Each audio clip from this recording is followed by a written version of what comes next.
Hi, Andrew Leonard here. In my hand, I'm holding a metronome. It's a Chord TM60 if you're curious about the model number. Now, regardless of what kind of metronome you're using, there are ways in which a metronome can be very, very helpful, and there are ways where a metronome can be very, very frustrating. At times, I'm sure we've all been tempted to take one of these and just throw it across the room.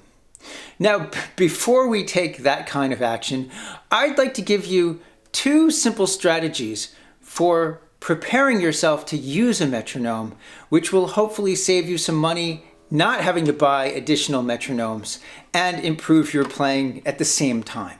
So let me just dive in and get started. Now, the first thing to keep in mind is that when you put the metronome on, you should be able to play without one in time. And what I mean by that is you should be able to count and play, and you should be able to very precisely play the music that you want to use a metronome to make sure you're playing very strictly in time with. So the frustration often comes when we assume that the metronome is going to do that work for us. And if you think about it, you probably already know it doesn't do that. All it does is just keep a steady pulse.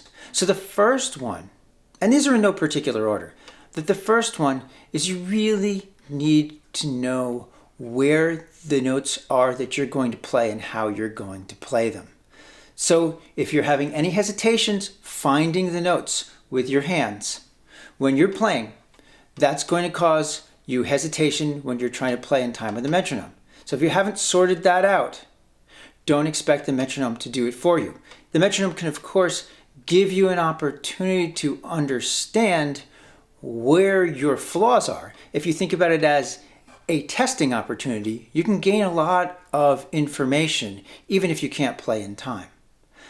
Then the other part of this is that you have to physically be able to play in time. So it's one thing if you know your left hand should be grabbing a C chord, for example, and that your right hand should be picking the thumb on the fifth string and your index, middle, and ring fingers on the top three strings.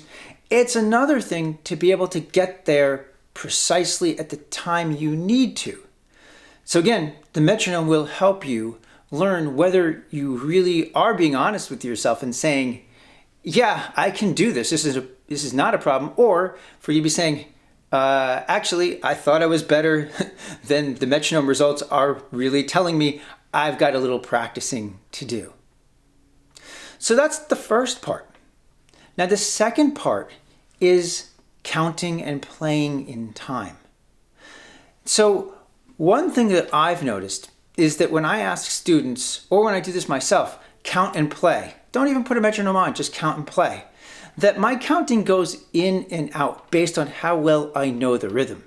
At certain parts, my counting is spot on, 1, 2, 3, 4, and then suddenly it disappears for a little while I'm noticing that the rhythms or the playing is a little harder and I stop counting. And then I start counting again. With my own playing, I really have to focus on being honest with myself and really making sure that when I stop hearing myself count, that I know that I'm not counting. Which brings me to another thing. When you do this kind of work, you do need to count out loud. That way it's pretty obvious. If you hear yourself counting out loud, you know you're in the right place. If you don't hear yourself counting out loud, well, you know that you got distracted, took a break, whatever, too hard to play in time, you name it. So again, put the metronome on, and even if you're not prepared to count and play, just let it be a test for you where you don't get frustrated at the end. You say, okay, that's really valuable feedback. Make a note in the music. If you're reading music, circle it. Say, okay, got to learn how to count and play that. Now, the other part of this, which I find really helpful, is to count and play, but not try to play in time. So again, when you put the metronome on, you should be able to count 1, 2, 3, 4, or 1 and 2 and 3 and 4, and as you go precisely in time with the metronome as you play.